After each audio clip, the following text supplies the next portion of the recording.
Un sabbat satanique. Il me semble que quand Dieu dit une chose, la mission de Satan consiste à faire avaler le contraire aux rebelles.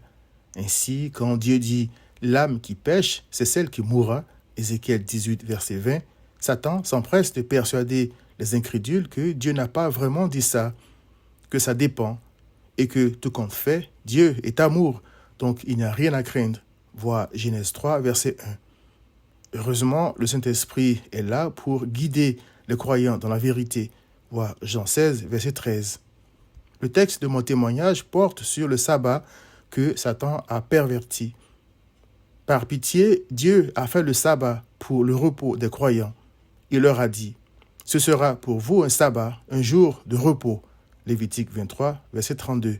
Pour signifier à ses enfants qu'il allait mettre fin aux vains efforts qu'il faisait pour tenter de se rendre agréable à ses yeux, et qu'il allait lui-même faire le nécessaire pour briser le mur de péché qui les séparait de lui. Voir Ésaïe 59, verset 2. Il allait le faire en offrant son propre sang, selon Actes 20, 28, 2 Corinthiens 5, 19. Ainsi, l'Éternel annonçait la fin des cérémonies, des rites et rituels inutiles. Les enfants de Dieu allaient pouvoir croiser les bras, entre guillemets, regarder Dieu les sauver, selon le psaume 46, verset 10, et se réjouir en lui rendant honneur et gloire pour avoir tout accompli pour les sauver sans rien leur demander.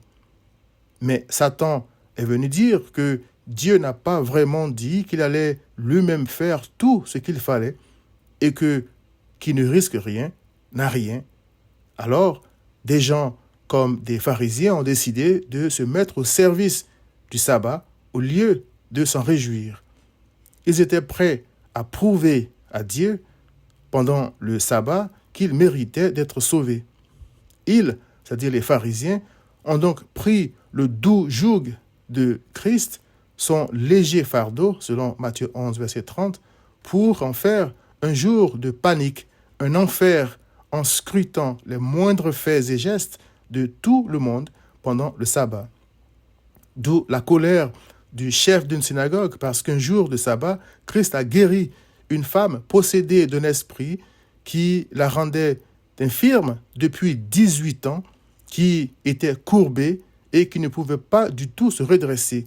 Voir Luc 13, versets 11 à 14. Aux rebelles qui se plaignaient parce que les disciples de Christ, ayant eu faim, avaient violé le sabbat en cueillant des épis de maïs pour les manger. Voir Marc 2, 23 à 24. Christ a dit, « Le sabbat a été fait pour l'homme et non l'homme pour le sabbat, de sorte que le Fils de l'homme est maître même du sabbat. » Marc 2, 27 à 28. Le sabbat de Dieu consiste à se reposer uniquement sur ce que Christ a accompli sur la croix, c'est-à-dire s'en réjouir et vivre une vie de reconnaissance au Seigneur, non pas dans le but d'être sauvé, mais parce qu'il m'a donné la vie éternelle pendant que je dormais, me reposais, c'est-à-dire sans que je ne fasse quoi que ce soit. C'est ainsi que je comprends le psaume 127 qui dit aux incrédules, « En vain vous levez-vous matin, vous couchez-vous tard, et mangez-vous le pain de douleur. » Il, c'est-à-dire Christ, en donne autant à ses bien-aimés pendant leur sommeil, c'est-à-dire leur repos en lui. Psaume 127, verset 2. Le roi David a aussi dit, « Je me couche et je m'endors en paix, car toi seul, ô Éternel, tu me donnes la sécurité dans ma demeure, c'est-à-dire en Christ. » Psaume 4, verset 8. À moins qu'elle ne repose uniquement sur les mérites impeccables du Christ, toute religion est satanique. Viens donc à Christ.